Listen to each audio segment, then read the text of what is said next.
Одоо ийм хорт хавдартай хүн хагалгаанд орохдоо хэдэн төгрөг төлөх вэ? Тэр одоо орноос янз байна. За жишээлбэл би тэдэн төгрөг төлөхөөр болчоод энийг дийлэхгүй нэ та эдгэж чадахгүй гэж ирсэн хүн бий юу? Ихэнх нь л тэгж ирнэ л дээ. За тэгээд ямар үн хэлхийн дундчаар одоо хідээс дээш хэлж байна? Зүгээр илэгний хятад байна уу? Солонгос энтерт бол бас нэг доод тал нэг 50 сая төлөх байна. Тэгээд тань дээр 2 жил юм одоо ингээ эдэгтлээ эмчлүүлэхээр хэдэн төгрөгийн юм авч уухлаа уучлаарай нууц болго хэлэхгүй гэж. Зүгээрээ энэ бол нэг би ер нь 17 жил үнгүй хүнд юм барьсан. Зүгээр одоо сэтгэлээсээ өгөөл тэгээ над өгснийг би аваад тэгээд нэг сүүлийн үед бас хотод орж ирээд эмнэлэг энтер явуулаад тэгээ үзлэг бол үнгүй үздэг. Эмигээ бол ер нь бас тэг баг тэг үнийн бол зах зээл янз бүрийн үнээс бол 20% бага. Тэгээ үндсэндээ нэг сарын юм бол нэг хангалттай одоо юм авахт нэг 40 мянган төгрөгийн багтаад авчдаг. Тэгэхээр чин жилээр үржүүлэхээр ойлгомжтой. За жишээлбэл одоо манай эмэгтэйчүүд одоо савны ч юм уу одоо бусад улсууд одоо янз бүрийн хорт хавдар байдаг хоолын янзын тийм ээ. Одоо энэ хорт хавдруудаас та эдгэхгүй ер нь л эдгэж болдгоо юм да гэсэн би юу? Тийм асуудал байдгүй. Тэгвэл тэр улсууд хандах хэрэггүй шүү дээ. Тий, ер нь бол яг савны юу бол хавдартай одоо цаг үеэсээ л болно. Цаг нь бас бүр хитэрсэн одоо туйлд хүчээ эмээ авч чадахгүй тийм тохиолдлууд бол ер нь бас хэцүү. Ихэнх үедээ явж байгаа бас мисэсэл тэгээ хийм туяа хийлгэсэн энэ улсууд чинь сүүл бүр татгатаа тулсан хойноо бидэн дээр ирнэ үхээс ер нь нэг гайгүй хідээ бол ер нь ирэхгүй шүү дээ. Манайхан ч ерөөсөө элэг хотод голдоо юм шиг. Тий, элэг бол ер нь бас их осолтой. Тэгээ ер нь бол бас их үсэр хийлэх дуртай. Эдгэнэц? Яг нь ер нь тухайн үедээ одоо байдлаас нь болоод тэгээд эдгэх нэгийгээ бол шууд хэлээл чадахгүй нэгийгээ бол чадахгүй нэ гэдгээ хэлээл. Ходоод цаг үеэс хамаардаг.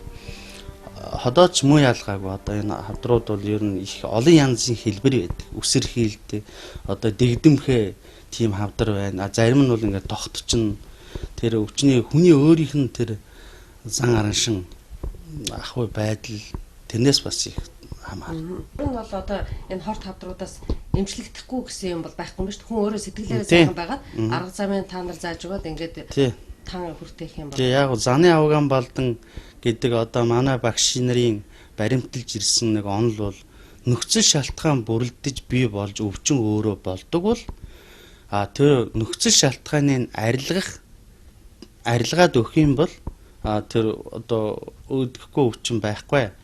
Нөхцөл шалтгааныг арилгах нөхцөлийг бүрэлдүүлж өгөө гэж ийм онолыг бас бид нар гол юугаа барьж хүмүүст бас хэлж өгдөг. Хүн амьдрнаа гэдэг их олон болцолгүй зүйлд отуулж байдаг одоо өвчин зовлон гайхамшиг гэх тийм ээ байдаг гэж Бурхны номд заадгийн гинлээ хэдий тийм ч ингэж сайхан эдгэрүүлэх илааршуулах зам аргын зааж өгдөг ийм улсууд байгаа та бүхний ач буянаар хүмүүс бол их санаа төвшин сайхан явах юм байна. Эргээд хоёулаа сайхан ярианд орё л да. За таны ажил дээр чинь одоо үзүүлэх гээд очиход ойчр дугаар хэр их байдгүй хэдэн цагт очиж болох вэ? За тийм ажил дээр бас нэг тийм зохицуул боломжгүй тийм бас нэг зохицуул бид нар өөрснөө чаддгүй олон аргаар үзээд идэв. Өнөө хавдартай хүмүүс чинь бол маш олон байдаг. Одоо зөвхөн сая наашаа гарахтал 300 гарчлаа штэ. Юу? Хавдартай хүмүүс. Тэгэхээр хавдартай хүмүүсийг бол шууд ингээд карт нээгээд, хяналтын карт нээгээд тэгээд нөгөө ирсэн очроор нь хурдан оруулаад үтцсэн дээрээ. Тэгэхгүй нөгөө номер тараачихлаар нөгөө хүмүүс чинь зарим бие нь муудаад байдаг. Зарим нь асилкаар ирдэг. Очртой дугаартэйгээ болдоггүй. Тэгэхээр тийм учраас бол зүгээр ирсэн хяналтын хүмүүс нь бүгд шууд очргүй ордог. Ирсэн дараалалаараа эрт ирсэн нэр дараа. Зүгээр ари хөнгө усууд бол хүлээж жирийн хүмүүс бол хүлээж агаал тэгээд ордог. Өдөртөө ер нь хэдэн хүмүүс чаддаг та? Заримдаа 100 гарч штэ. Их юм бэ.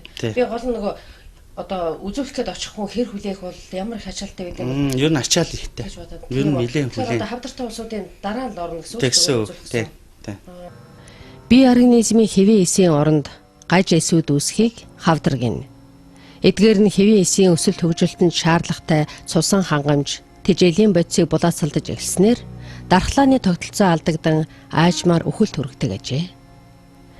Баатар эмч өөрөө хорт хавдрыг тодорхойлохдоо Эзэндээ гомдсон эсийн бөөгнөрл хэмээсэн нь эв энгийн оновчтой томьёолол гэлтэй. Ангаах ухаан өнөө хүртэл хор тавдрыг эмчлэх төгс аргыг ололгүй хүчин мөхссөн хэвээр байгаа юм. Хор тавдраар өвчлөгсдийн тоо дэлхийн хэмжээнд жил бүр 13 саяар нэмэгдэж 8 сая хүний амийг авч чаддаг. Өөрөөр хэлбэл Монгол улсын хүн амаас бараг 3 дахин их хүн жил бүр нас барж байна гэсэн үг. Энэ аимшиг хэнийг ч үл ялгана. Ихэс дээдэс эрдэм төгс хүмүүн эв энгийн нэгнийг ижлэхэн тавилан хүлээж байдаг. Тиймдээч хор тавдар гэдэг үг бидний сэтгэхүйд үхэл гэж шууд буудаг. Ингээд өнчин дэрхний хавдартай гэж гарсан юм манай хүү. Тэгээд эмнэлэг тавьтаад хагалуулах болоод ингээд байсан чинь 3 хоног хөвтөө тэгээд яг хагалдаг өглөө одоо хөрөө нь байхгүй гэдэг хүүгийн минь толгойг ингээд оройг нь ингээд хөрөөдөж аваад ингээд чанчгийн ингээд хоёр тийш нь нармайг нь уршин нээн гэсэн байхгүй.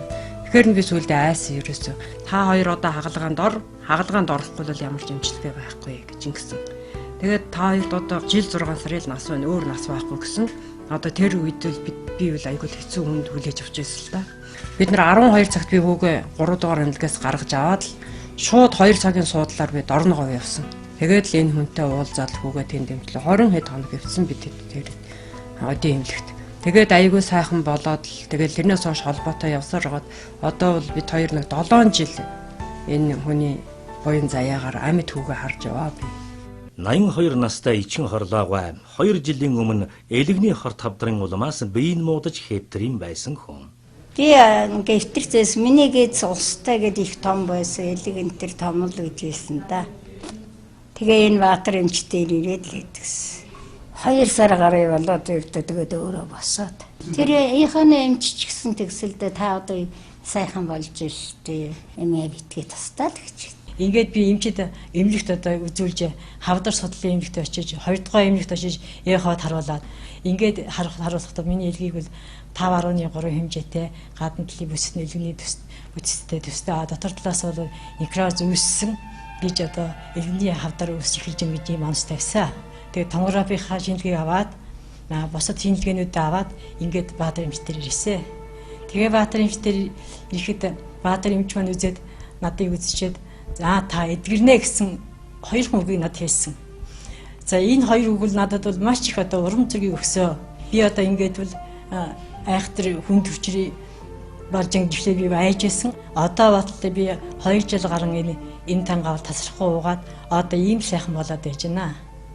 2001 оны 8 сарын 6-нд Ядамжвийн Жанчуу гэдэг хүн одоо хагалгаа хийлгэснийхаа дараагаар хавдар дахисан гэсэн онцтой надаар ихэж үзүүлсэн юм аа. Тэгэхэд яг хэвлийн баруун дооталд олгооны байрлалд 12.8-ыг үржих нь 6 орчим сантиметртай тийм дотроо устай хавдар байсан юм аа. Энэ хавдрыг одоо Баатар эмчтэй очиж үзүүлээд эмчилгээ хийлгээд 2 сарын зайтай хянаад явхад багассаар байгаад сүүлд нь одоо 2003 онд үзэхэд ерөнхийдөө хавдрын голомт бол ер нь баг арилсан байсан. Энэ өвчин угаасаа ер нь хийм одоо эмчилгээ хагалгааны дараа ер нь дандаа дахидаг өвчин. Гэтэл одоо энэ Баатар эмчт үзүүлж эмчлүүлснээр энэ өвчин маань багассаар байгаад ер нь арилчихсан. Сүүлд одоо энэ 2009 оны 4 сард надад үзүүлэхэд ер нь хавдрын голомт бол бүрэн ерөөсөө харагдахгүй байсан. Инхээр энэ эмчилгээний үр дүн бол их сайн байна гэж би боддог. Энэ Баатар эмчийн эмчилгээ бол ер нь энэ өвчнийг одоо бүрэн эмчилжээ гэж үзэж бас одоо энэ нэгэнд би одоо энэ хавдар судлалын төвд ажилладаг бас одоо ийм өвчин зовоортой улсууд надад дандаа бас тааралддаг. Учираас одоо бас эмчилгээ бас энэ ийм эмчилгээ байдсан юм байна. Эмчилгээ хийх одоо ардын эмчилгээгээр бас эмчилэгддэг өвчин юм байна гэж бас ойлгож эндээ бас Баатар эмчт бас талархаж байгаамаа. Эмч хүн ямар ч гайхамшиг ямар ч ич хэдийг бүтээж болох тийм бололцоо бидэнд бий. Бид ганцхан энийг зохион байгуулах, нэгдэх, сэтгэл санаагаа нэг юм болохгүй хоёр өөр ангаахан хоёр өөр юм руу жоохон яриад идэв. Миний хувьд бол нэг юм. Саяны улсууд бас их сайхан байна штэ. Өөрснөө хор тавдартай хүнээ өөрсний эмч хэрнээ бас ингээд нийлж эдгээрчээд ингээд тэр одоо хавдрын эмчнэр энэ төр чинь маш сайхан хэлж өгж байна. Энэ одоо өөрснөө ирж байна, зөвлөж байна. улсууд бол маш их тийм одоо энийг сурахын ер нь ойлгож эхэлж байна. Тэгэхээр хүн л юм чинь хэдийгээр бусдыг эдгэж ингэдэг юм их авиастай шидтэй ч гэсэн танд бас хүнд асуудал тохиолдож ирсэн үү? Заримдаа хүчин мөхөсдөж ганцаарддаг. Ямар шийдвэр тэр хүний одоо амьдрал авах вэ? За яг шийдэх гэж байгаа тэр акшн бүхэн надад аюу хүнд. Одоо миний ам одоо мэдлэг зөв байвал тэр хүнд тус болч аврал болчихно. Буруу болчвол тэр аимшигтай юм шийдээд тэгээ шийдээд гаргахад тэр жоохон акшн бол аюу хүнд. Ер нь тэгээ тэгж тэр хүнд байдлаас гарчаад тодорхой хэмжээнд ер нь маш их өгөөдөлд ордон шүү дээ. Юу болчих вэ? Яач би зөв шийдвэр хийсэн үү? Энэ бол миний хамгийн хүнд. Хүний амийг одоо дэнсэлж байгаа тэр дэнс гар дээр ингэж онш тавьж байгаа энэ дэнс бол хамгийн хүнд. Таны наад бурууч ингэ дээш нь харуултаа одоо өөр юм байна уу? Тэр бол хамгийн хүнд. Гэхдээ эдгцэн хойно харлаа чинь өчнөө сайхан байна. Тэр бол үнэхээр буян. Энэ одоо их гоё дайлан байна шүү дээ. Энэ одоо миний нэг өвчтөн тромбо гэж өвчин байдаг судасны бөглөрөл. Өвчтөн гэрлээ гэж эмхтэй ойж өгсөн. Одоо энэ хүний хоёр хөлийн тайрна гэж хэлсэн. Тэгээ Бээжинд очиод тайруулахгүй гэ. Тэгээд над дээр одоо 5 жил болж. Тэгээд тэр байж байгаа хугацаанд надаа энийг ойж өгсөн. Гэрлээ баярлаа тий. Мексом хавдрыг Баатар эмч Монгол эм тангаар эмчлэн эдгэрээсэн 2 дахь тохиолдол миний бий боллоо. Өвчний өмнө ялангуяа хавдар нарт хэцүү өвчний өмнө хүмүүд хүчин өсдөж итгэл найдвараа алддаг. Харин дэлхийд дахинд ч тэрээр эмчлэгддэггүй янз бүрийн хавдар өвчнөд хүмүүсийн өмг түшиг болж эмчлэн эдгэж байгаа ачтай буянтай хүн бол яахын аргагүй Баатар утч маань юм аа.